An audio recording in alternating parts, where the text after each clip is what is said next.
আসসালামু আলাইকুম আ রহমতুল্লাহি ওবরাকাতুহু।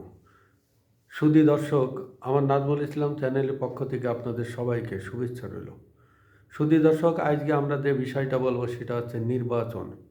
ইতিমধ্যে নির্বাচনের তফসিল ঘোষণা করা হয়েছে।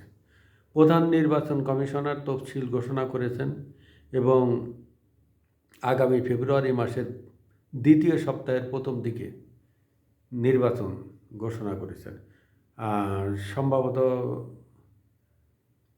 12 তারিখে নির্বাচনের ঘোষণাটা দিয়েছেন। 10 বা 12 তারিখে, আমার তারিখটা ভালো মনে নেই। সুধী দর্শক, আজকে মূলত যে কথাটা বলবো সেটা হচ্ছে মানুষ নির্বাচনের মাধ্যমে শান্তি খোঁজে। দেশে যদি অরাজকতা পরিস্থিতি হয়, দেশে যদি অস্থিতিশীলতা হয়, দেশে যদি উশৃঙ্খলতা করে মানুষ, তখন অনেক দেশে আছে মাঝপথে সংসদ ভেঙে দিয়ে তারপর নির্বাচন ঘোষণা করে। সুধী দর্শক, আজকে আমি যেটা বলবো, গত 5ই আগস্ট পট পরিবর্তনের পরে দেশে যে একটা আন্দোলন হলো, সে আন্দোলনের পরে সাবেক প্রধানমন্ত্রী শেখ হাসিনা ইন্ডিয়া যাওয়ার পরে তিনি এ পর্যন্ত ইলেকশন হয়নি।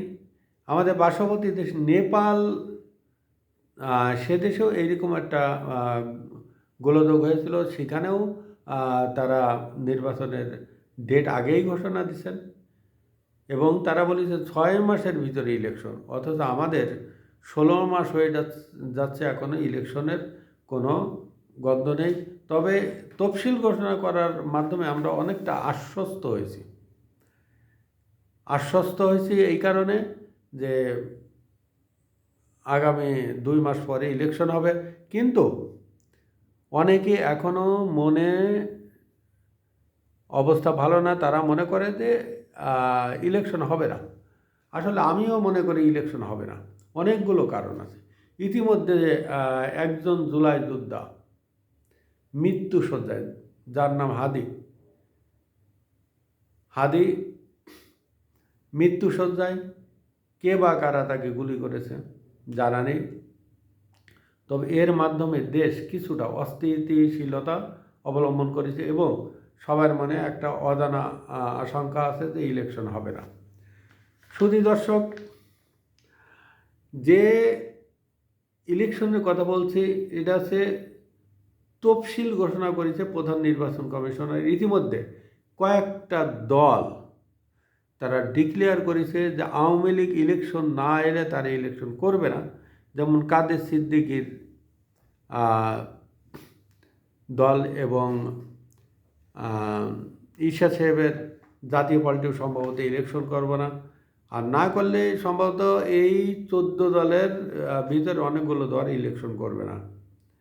বাংলাদেশের যে কালচার হয়েছে, বাংলাদেশের যে কালচার শুরু হয়েছে সেটা হচ্ছে আপনার যে দল পরাজিত হবে তারা পালায় থাকবে এবং তাদের সমর্থকদের ঘরবাড়ি ভাঙা হবে, মব সৃষ্টি করা হবে, চাঁদাবাজি করা হবে, যা ইচ্ছা তাই করবে। যারা জয়ী হয়েছে তাদের ইচ্ছা মতো তাদেরকে চলতে হবে। এই হচ্ছে অবস্থা। তা দেখা যাচ্ছে যে অনেকগুলো দল ইলেকশন করবে না, এই কারণে দেশের অর্ধেকের বেশি ভোটারকে বাইরে রেখে তারা ইলেকশন করতে যাচ্ছে না। তাহলে এই দেশে শান্তি আসবে না। আওয়ামী লীগও অনেকগুলো দলকে বাইরে রেখে ইলেকশন করেছিল, যে তার ভিতরে ছিল জামাত, বিএনপি, কিন্তু দেশে কিন্তু শান্তি আসেনি। তবে শেখ হাসিনা যে কয়েক বছর চালাইছেন শক্ত হাতে চালাইছেন, কিন্তু শেষকালে তিনি একটা ষড়যন্ত্রের শিকার হয়েছেন, যেটা আমার মতে। সুধী দর্শক, এই কাদের সিদ্দিকীর দল এবং জাতীয় পার্টি, সিপিবি, ন্যাপ ট্যাপ, জাসদ, কমিউনিস্ট পার্টি, এরকম অনেকগুলো দল আছে। এগুলো সবাই কিনে নিবন্ধিত দল। এরা ইলেকশন না এলে দেশে অনেক বিশৃঙ্খলা দেখা দেবে, কারণ এরা সবাই মিলে 50% ভোট আছে, তারও বেশি ভোট আছে। জাতীয় পার্টির আমার জানা মতে 12% ভোট আছে, আওয়ামী লীগের 40%, 52% হয়ে যায়। আরও বিভিন্ন দল আছে, ছোট ছোট দল, আরও ধরেন 2%, 54% ভোট বাইরে। আওয়ামী লীগের ভোট কখনো নষ্ট হয় না, আওয়ামী লীগের ভোট কখনো কমে না, কারণ 91 থেকে 2008 সাল পর্যন্ত ভোটে এগুলোকে তারা আস্তে আস্তে বাড়িয়েছে এবং তারা একটা সংঘবদ্ধ বাংলাদেশের প্রাচীনতম দল। শুধু দর্শক, আমাদের ইউনূস একজন নোবেল লরিয়েট, তিনি ক্ষমতায় আসার পরে ওনার উচিত ছিল প্রত্যেকটা দলকে ওনার ডাকা এবং সবাইকে নিয়ে একটা ইনক্লুসিভ ইলেকশন করা, কিন্তু উনি সেটা কিন্তু করেননি। না করার কারণে দেশ এখনও কিন্তু অরাজকতা চলছে বিভিন্ন জায়গা, অনেকটা সরকারের গোচরে, অনেকটা সরকারের অগোচরে। শুধু দর্শক, আমাদের ইউনূস এমন একটা অবস্থা যে এই আওয়ামী লীগ পরাজিত শক্তি, যার কারণে আওয়ামী লীগের উপরে তিনি নানাবিধ টর্চার শুরু করেছেন, আওয়ামী লীগের উপর নানা ধরনের অত্যাচার শুরু করেছেন এবং অনেক বিধিনিষেধ আরোপ করেছেন। এখন উনি যে পথ অবলম্বন করেছেন, আওয়ামী লীগ নিষিদ্ধ করবে, বঙ্গবন্ধুর নাম মুছে দিবে, মুক্তিযুদ্ধের নাম মুছে দিবে, এটা কি সম্ভব? শুধু দর্শক, যে আওয়ামী লীগকে, যে বঙ্গবন্ধুকে পাকিস্তানের সেনারা মুছতে পারেনি, আইয়ুব খান, টিক্কা খান মুছতে পারেনি, সেই দলকে এখন কোনোভাবে মোছা সম্ভব নয়। এই কথাটা ইউনূস সাহেবের বোঝা উচিত, কারণ আওয়ামী লীগ অনেক লড়াকু একটা দল, ইচ্ছা করলেই আপনি এটাকে বন্ধ করতে পারবেন না। শুধু দর্শক, এই দলের যে প্রতিষ্ঠাতাগুলো আছে তারাও অনেক বাঘা বাঘা লিডার, মাওলানা তর্কবাগী, শামসুল হক, শহীদ সোহরাওয়ার্দী, তারপর একে ফজলুল হক, বঙ্গবন্ধু শেখ মুজিবুর রহমান, মাওলানা ভাসানী। আপনি কি এদের নাম মুছে দিবেন? আপনি কিভাবে এদের নাম মুছবেন? এরা ইতিহাসের, বাংলার ইতিহাসের সেরা সন্তান, এটা সম্ভব না। জনগণই তাদেরকে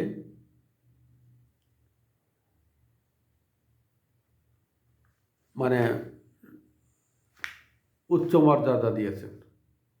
শুধু দর্শক, আপনারা হয়তো জানেন না, অনেকে জানেন অনেকে জানেন না, 1988 সালে যে ইলেকশনটা হলো, সেই ইলেকশনটা ঈরশাদ সাহেব একতরফা করেছিলেন, কিন্তু সেই ইলেকশনটা করে টিকতে পারেনি। যারাই দৌড় করে ইলেকশন করেছে পরে তাদের পতন হয়েছে। আপনি দেখেন 1988 সালে 86 থেকে ধরে 86-তে ইলেকশন দিল এক প্রকার আওয়ামী লীগ আর জাতীয় পার্টি মিলে, কিন্তু সেই ইলেকশন বেশি দিন টেকেনি। 2 বছর পরেই ইলেকশন দিতে হয়েছে 88 সালে। দেশ অরাজকতা অবস্থা হয়ে গেছিল, পরিবেশ পরিস্থিতি খুবই খারাপ হয়েছিল। তারপরে ইলেকশন হলো 96 সালে 15 ফেব্রুয়ারি, সেটাও টিকল না। 2007 সালে বেগম খালেদা জিয়ার নেতৃত্বে ইলেকশন হলো, সেই ইলেকশনটাও টিকল না। 2007 সালে যে ইলেকশনের তারিখ ঘোষণা করা হয়েছিল সেটার তারিখটাও টিকল না, কারণ 2007 সালে তারিখ দেওয়ার পরেই 1/11 আসছে, কারণ আওয়ামী লীগ লাগাতার আন্দোলন করেছিল। তো এইভাবে শুধু দর্শক, এটা কোনোভাবে বাংলাদেশের মানুষও মানবে না।